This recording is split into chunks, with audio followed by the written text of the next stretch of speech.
Good morning, traders and investors. My name is Roger Scott, and I'm the Senior Strategist for WealthPress. Today's Thursday. It's May 19th.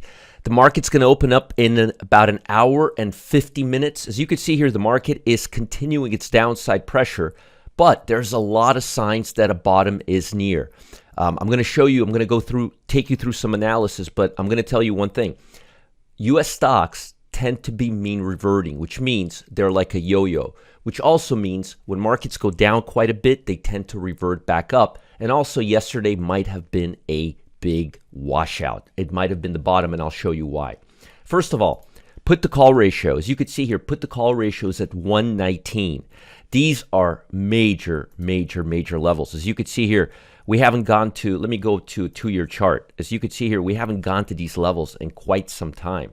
This is, let me go to a 3-year chart. Last time we were at these levels was right around the COVID period. So this is not taken lightly. And technically, when I'm looking at the market, it looks like it's bottoming out. We're sitting right at the previous low. But take a look at something interesting. Look at volatility. This is the ATR. This measures the volatility, the trading range between the high and lows based on 10 days.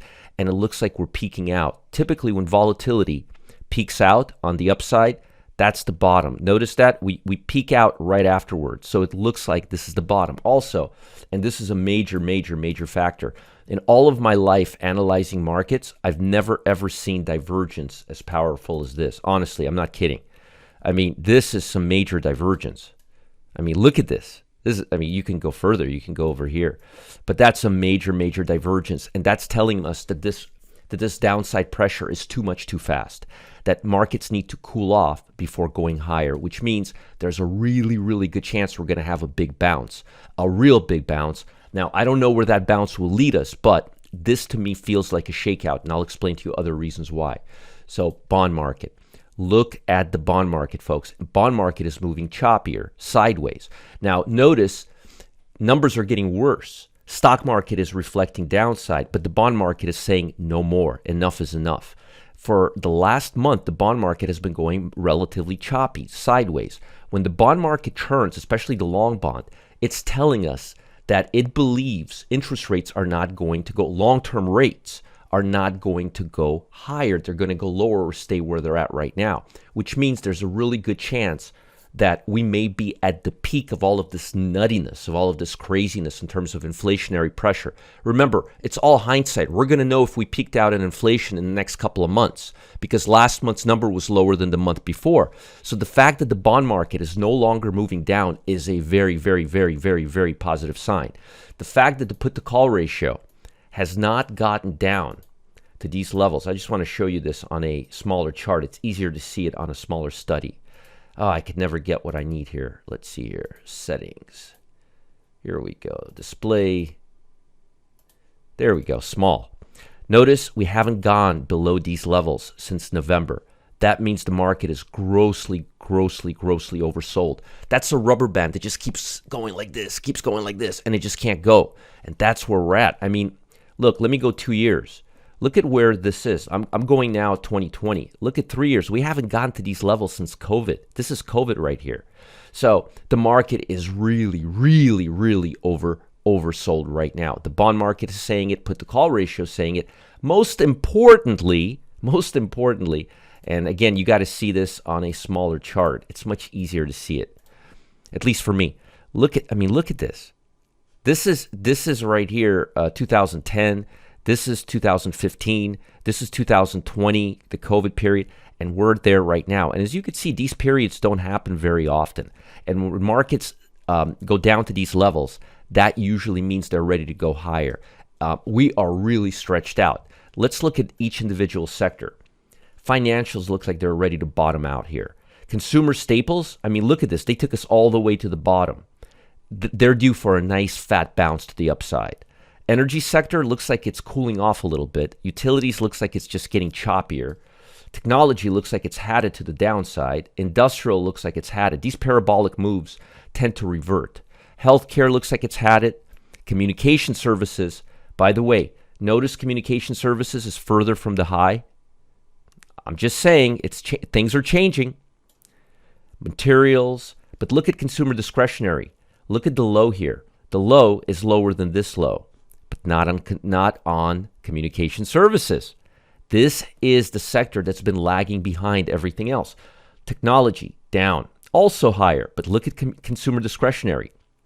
Consumer stocks, they broke down to low. Real estate almost broke down to low, but communication services did not. So look at the Dow. Look at how the Dow is. Look at where it is this morning. But communication services did not. And this has been the weakest sector since January.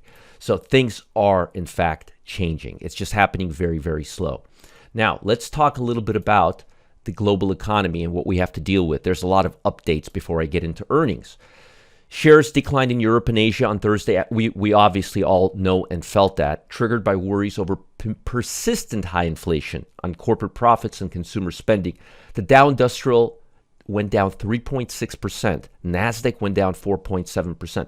Steepest decline since 2020. Those type of moves typically are mean reverting. The benchmark index, and this is important, is now down 18%.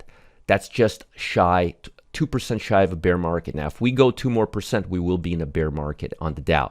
I am very skeptical we'll get there, or if we do get there, I think we're going to be there for a very short time. Japan, at least for now, at least right now with the spending I'm seeing from consumers, it's too early.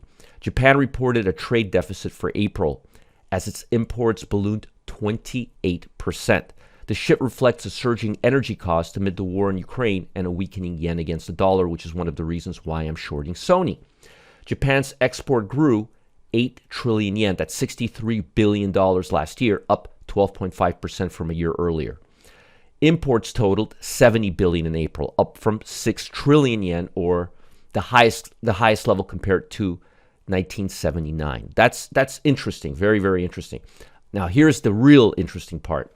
Wednesday, retail sales lost a quarter of its value after reporting earnings that fell short of analyst expectations.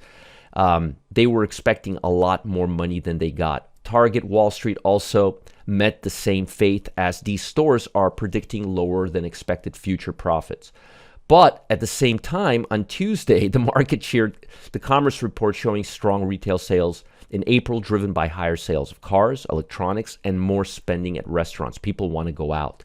Investors worry that the Fed could trigger a recession if it raises rates too high or too quickly, and worries persist about global growth of Russia. So you've got the supply chain, you've got inflation, you've got China, and you've got Ukraine.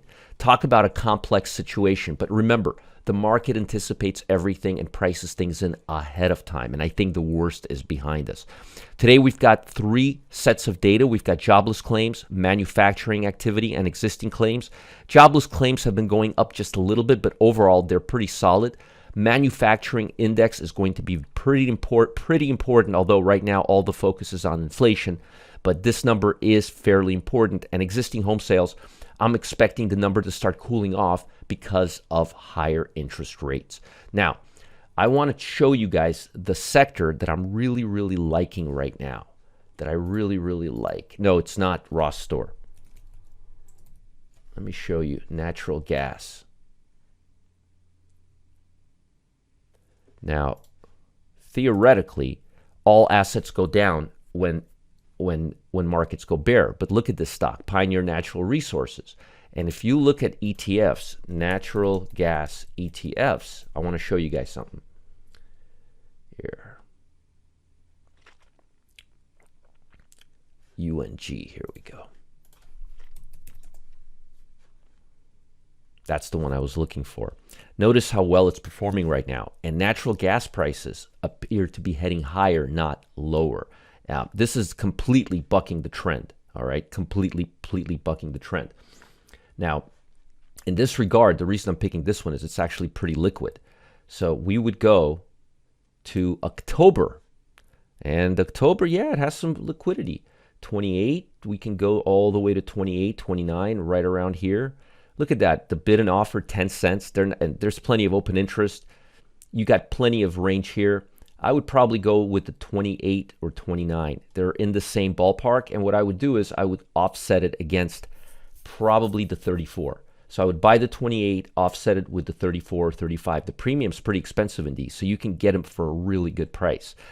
Implied volatility is high, but so is historic volatility. But the bottom line is, I think for now, natural gas is going to continue going up. I think crude may be a little bit overbought, but I think natural gas still has some upside. And if you like stocks instead, I want to show you the stocks that are looking really good right now in that same, and energy is leading, by the way, so you can't really go wrong there. So let me just show you a few if I can. No, I can't get it to work. I don't understand why I could never get my thing to work. But here, this one, PXD, Pioneer Natural Resources. I wanted to show you that first, but I wanted to show you the ETF and then this, but this one popped up first. I like the stock. I would wait for a pullback to the 260 level, 255 level, and then go in from there. Let's see if maybe something else can flip to stock fetcher. Now, there's a couple of other ones, but PXD is the best one. Now, today, before the opening bell, we've got Kohl's reporting. Hopefully, the numbers are not as bad. The department store ended with a $7.33 per share, and I believe they're looking for a number that's a little lower than that. Let's see what Kohl's is looking for. Kohl's